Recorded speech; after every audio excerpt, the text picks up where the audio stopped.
lesson 1, Ahimsha. Ahimsha means non-violence. So you may ask,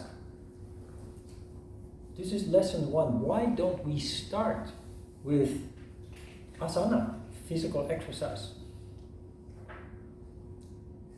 That is because yoga, in its traditional form, exists out of 8 limbs. The first limb, the first step, is not asana. It's Yama. And then you have niyama. Then you have asana. Pranayama.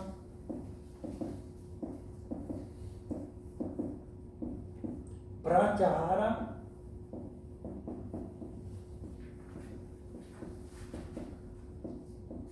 And then the 3 elements that form meditation. Dharana, which is concentration. Dhyana, which is actual meditation. And then the mysterious samadhi, which is contemplation. Yama and niyama are the moral foundation of yoga.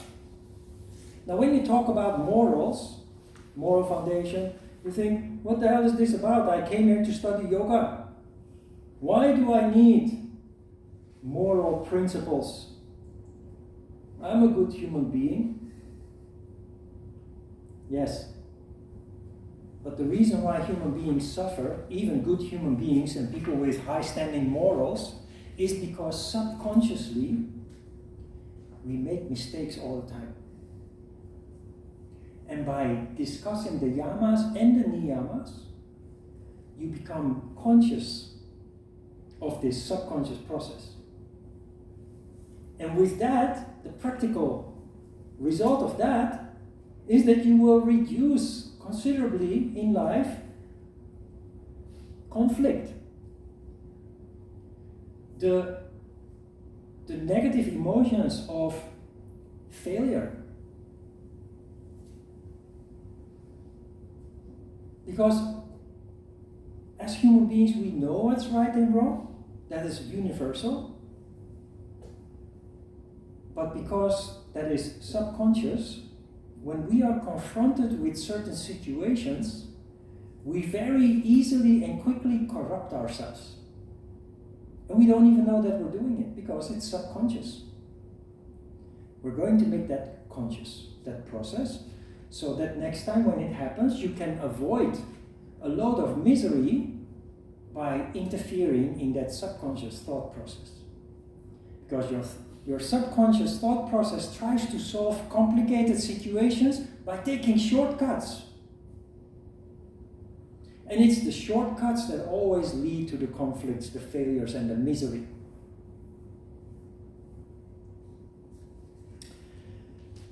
Ahimsa is non-violence. It is the first of the yamas, and it lies at the foundation of everything you do, not only in yoga, but in life.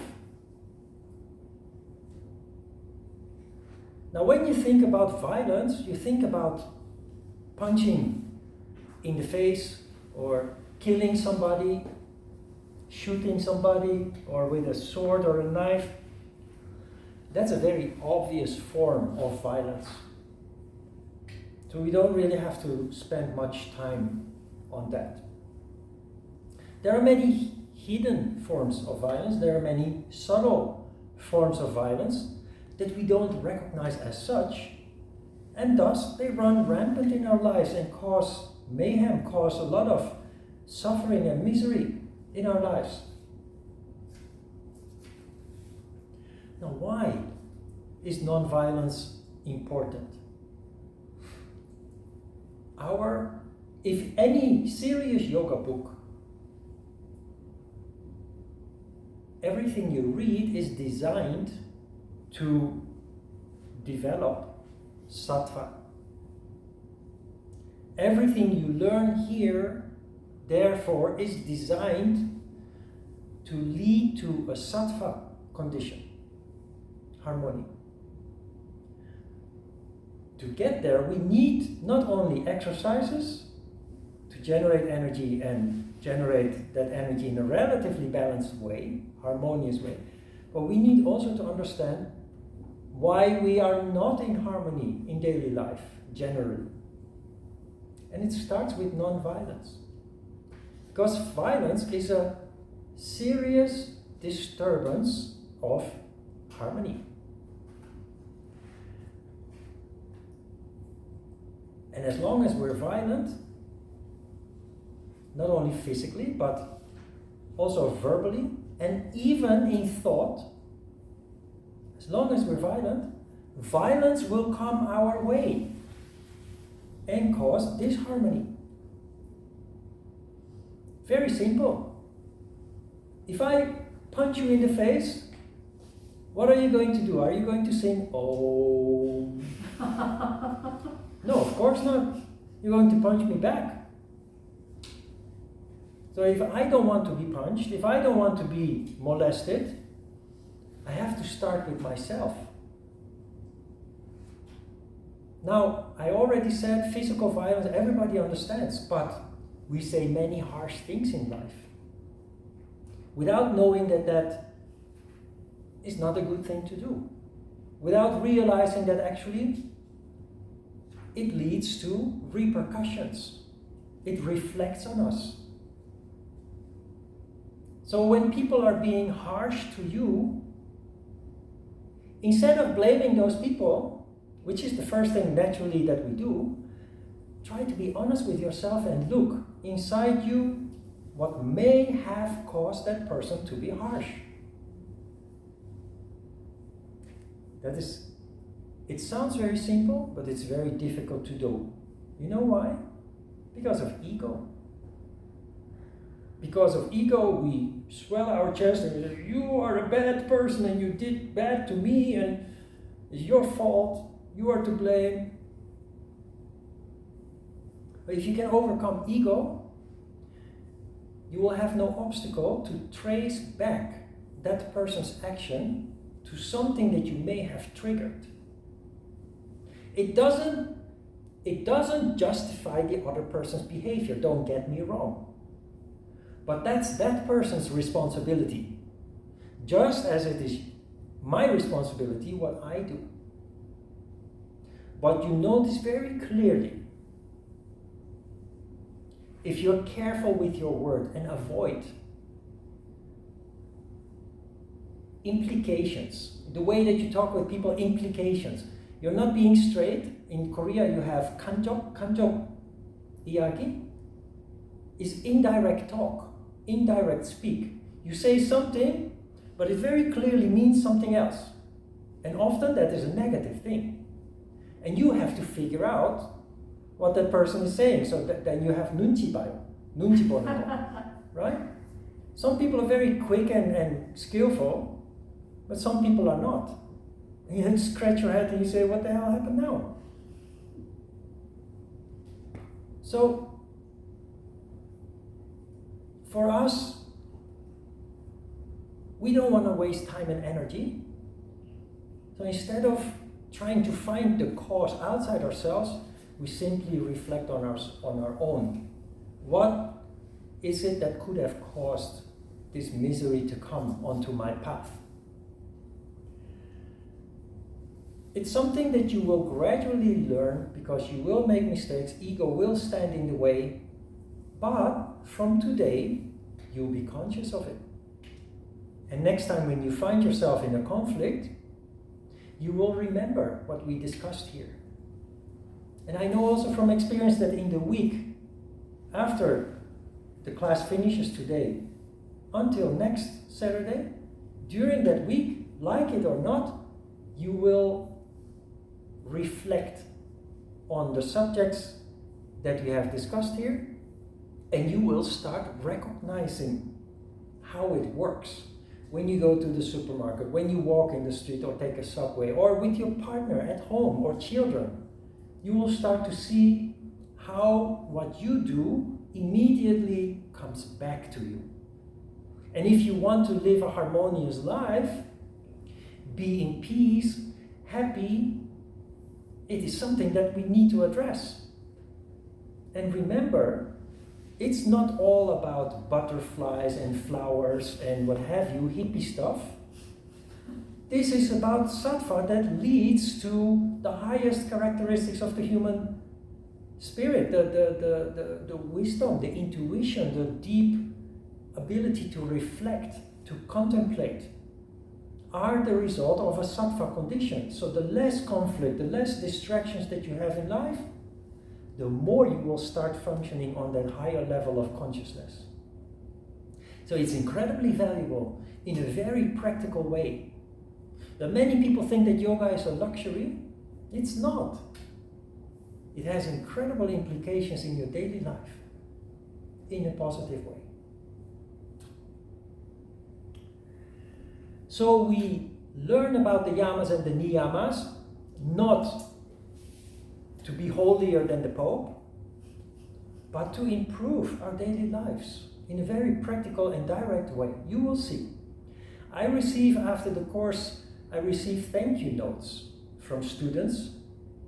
Sometimes I receive thank you notes from non-students, the partners of students.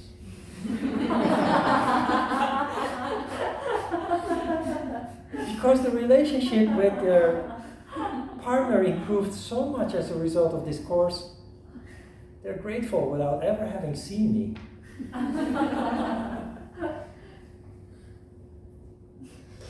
So that is a promise, something to look forward to, improvement. When you become more harmonious, it reflects on the people around you. If you have pets, it reflects on the pets. If you have plants, even your plants will start thriving more than before. No joke.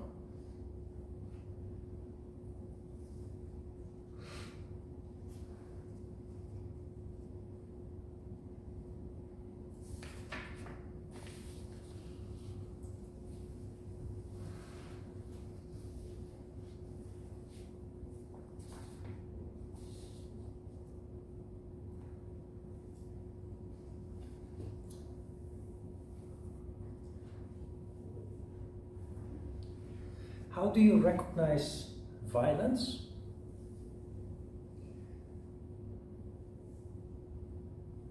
How do you recognize violence? You recognize violence in the form of pain. Well, what is pain? You think when you bump your head into the door frame, that hurts, that is pain. When you cut your finger when you're cooking in the kitchen, that is pain. But according to yoga, there are many subtle forms of pain that we don't recognize. Any kind of disturbance from harmony is, in fact, pain. So we need to start paying attention from now on. Whenever we feel any kind of sense of dismay, any kind of sense of disturbance, disruption, even small one, we have to pay attention and investigate. That's how you recognize violence. When you get angry, for example, what do you feel? You don't think of that feeling as pain. But it's pain, and it's not subtle at that. It's not subtle at all. If you really explode in anger, it can take days for you to recover again, to feel yourself again. I see some of you nodding, you recognize this. That is pain. And you recognize it takes several days. That means if you had been able to avoid exploding in anger, you would not have spent 3-4 days recovering from that. Try to imagine that.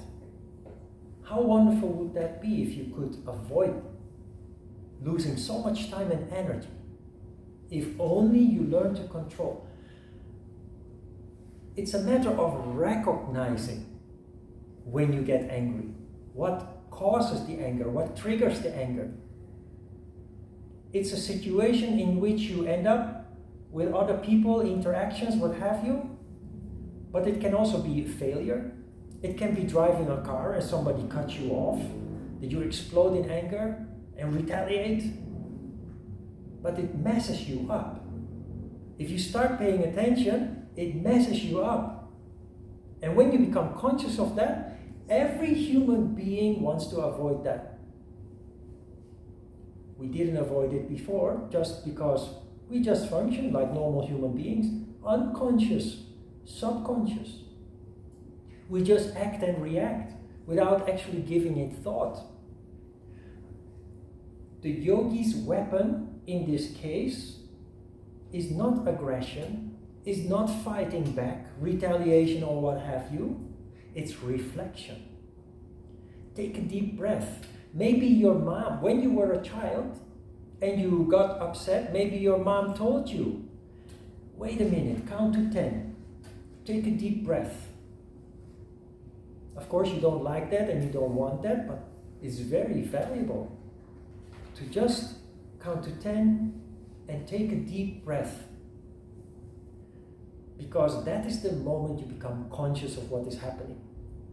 And that allows you the power of control.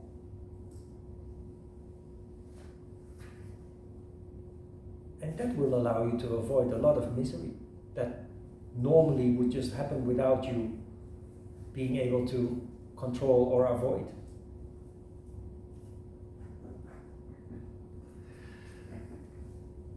I mentioned that violence is not only physical, it's also verbal, but it's also in thought. Also, subconsciously, you always feel people. You feel people. And there are people that you feel resistance with, and there are people that you feel attraction to. If you have negative thoughts, violent thoughts, and who doesn't, we all have a tendency to do so, subconsciously people sense that. And in the same way that they will punch you back when you punch them, they will punch you back mentally. If I have negative thoughts, aggressive thoughts, people will start treating me with aggression. And then I say, oh, I didn't do anything. Why are those people being so nasty to me? I didn't even say anything. Yeah, but you had a negative, a violent, aggressive attitude. It's energy. And energy attracts energy. And when you understand that, you try to replace your aggression with a friendly thought. And friendliness attracts friendliness. If you develop the power to do this, which it will take time, but it starts with you becoming conscious of that, more and more nice things will start happening in your life. Things I will tell you about throughout this course. Amazing things that happened as a result. And the two biggest values in yoga are friendliness and love. Many advanced yogis, traditional yogis, their name changes according to their development. So in the higher stages of yoga, they have friendliness in their name, Maitri, Maitreya, Maitri, or love, Ananta. So if you can adopt these qualities in your life will change enormously. The way that the outside world acts and reacts towards you will change enormously. So if it's so simple, why haven't you done this before? Because we live in a very disturbed world. A world of which we were part. And because that world is very disharmonious, we have until now acted and reacted in disharmonious way, being part of the disharmony. Now you're going to become your own boss. This is what Ahimsha means, you're going to refuse to participate in the disharmony, in the violence in society. And that again has something to do with ego, because you think, yes, but if people are nasty to me, don't I have the right to act and react? Of course you have the right. But now that you know that it only affects you in a bad way, you can rise above that and say, hey, I'm not going to go along with this because it will mess me up for the next couple of days to come. I will control my ego and I will rise above this and I will avoid the disruption and the disturbance. If you can do this, people start looking at you in a different way also. It creates respect, a natural kind of respect, admiration.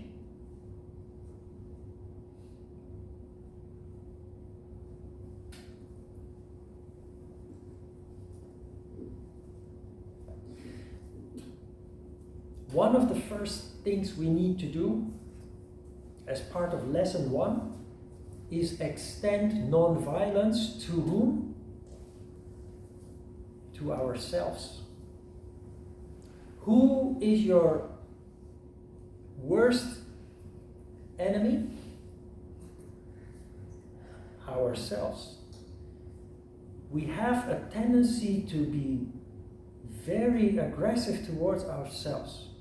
Unforgiving, harsh. Oh, I'm so stupid, I'm such an idiot, and oh, how could I have done this or that or that? Subconscious. Very human, very natural. But that is one of the first things that we must stop doing. And how do you do that? Because sometimes we do indeed do stupid things, don't we? How do you deal with that? By reminding yourself that you're only human. By reminding yourself that you're not perfect, although you want to be, expect to be, but you're not. And as long as we keep wanting or striving to be perfect, we keep suffering. And once you can apply this to yourself, you will start seeing other people also as only human. And that is where you become capable of forgiveness. Which you don't do for the other person, in the end you do it for yourself, for your peace of mind. The person may be a criminal, the person may have done something very bad to you, but in the end you must, for your own sake, come to understanding, come to forgiveness. We will talk about this later more. A very important aspect of non-violence.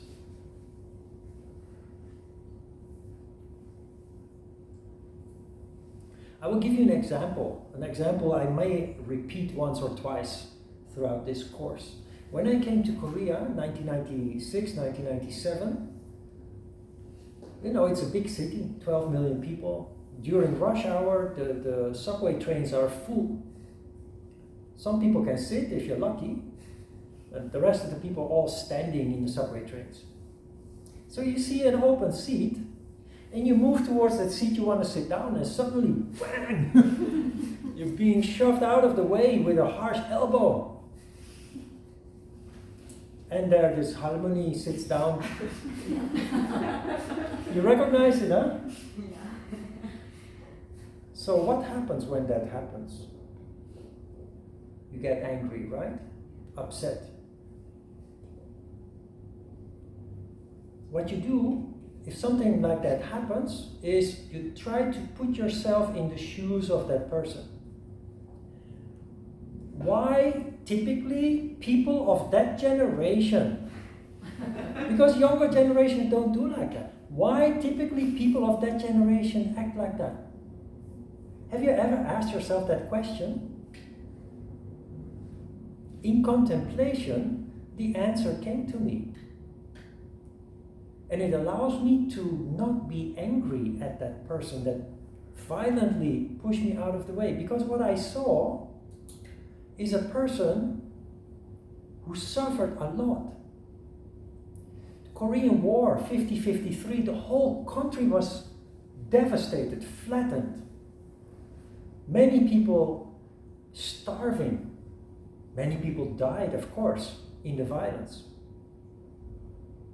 It was the young women in that time that had to take care of their kids, their families.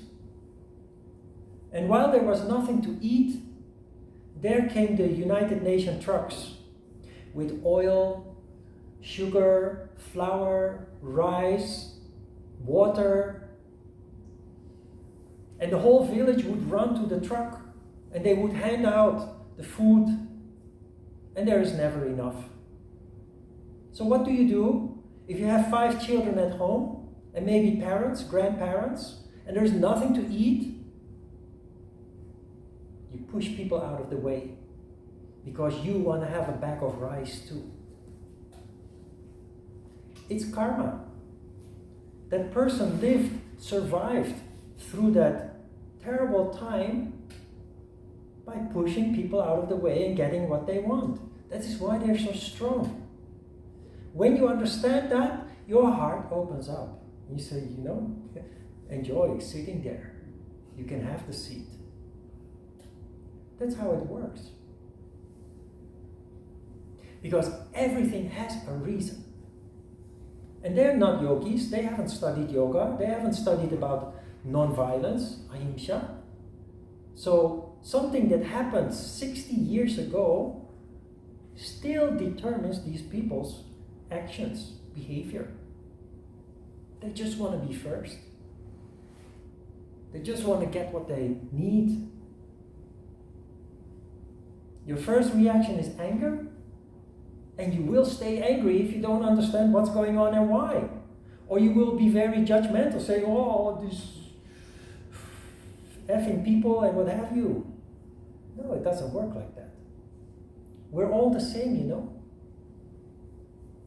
You too would start elbowing people out of the way if you have nothing to eat and your children are starving at home. And a truck comes in with food and there is not enough. So we're all the same in that sense. And that realization will allow you to breathe again and just say, it's okay, it's fine. You recognize this? Hurry. Big cities are always in a hurry. Hurry is a form of violence that can be avoided. Whenever I have an appointment, I'm always half an hour or 15 minutes early. I'm always too early, never too late. You know why? Because I don't want to be in a hurry. I'm too sensitive to be stressed, hurried. If you want to be in sattva, stop being late. Honest.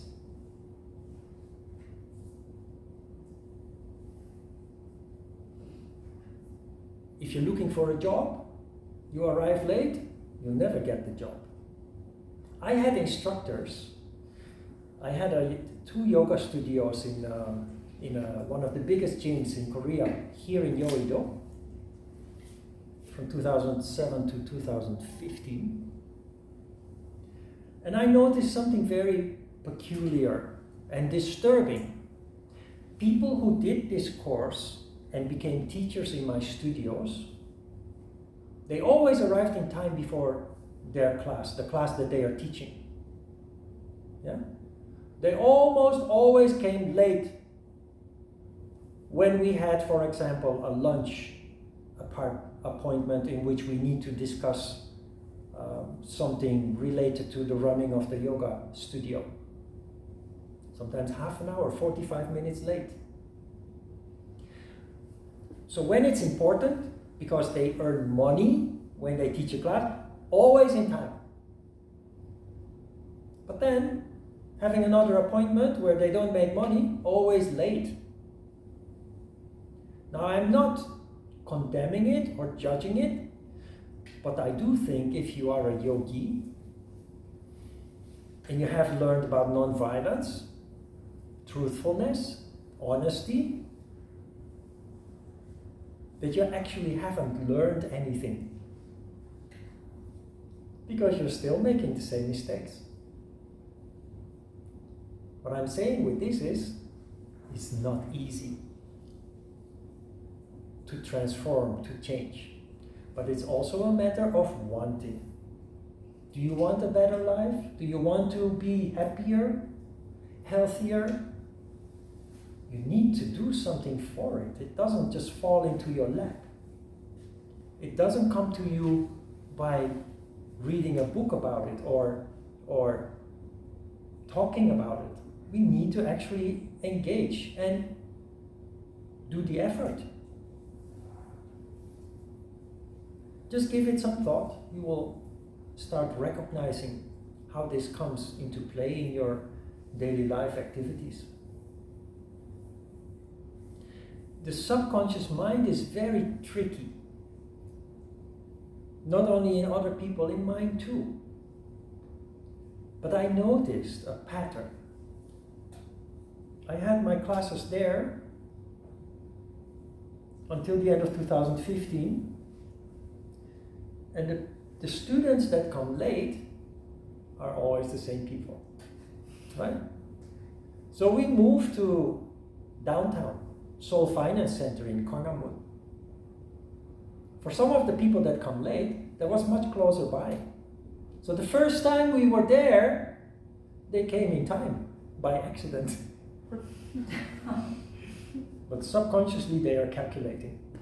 So next time they know it takes shorter to get there, so I can leave later, so they're late again.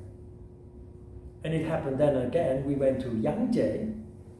People who lived on that side of town, they came too early, and then the next class they knew, so they started coming later.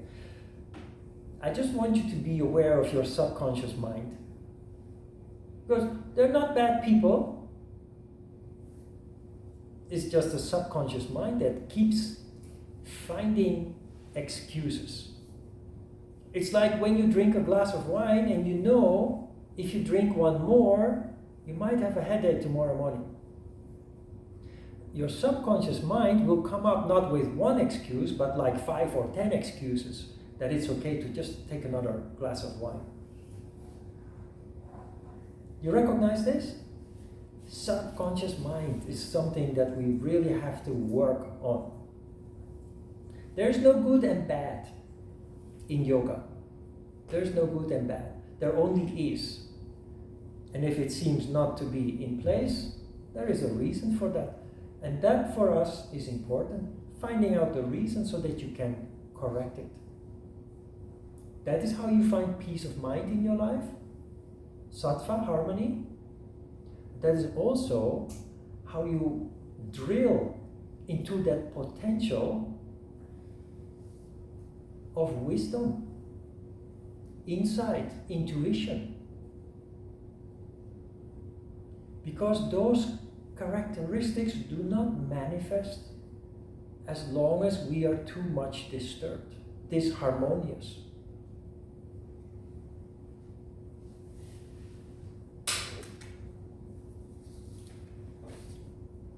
Questions? Ahimsha? The first of the yamas, there are 5 of them.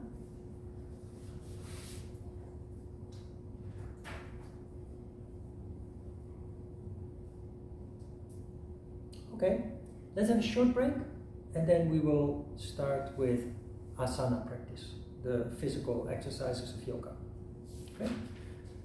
After that we do a short meditation, then we'll have a break and we have another session that will repeat the same pattern. We have a lecture, discuss the second Yama. Then we have asana practice and another meditation.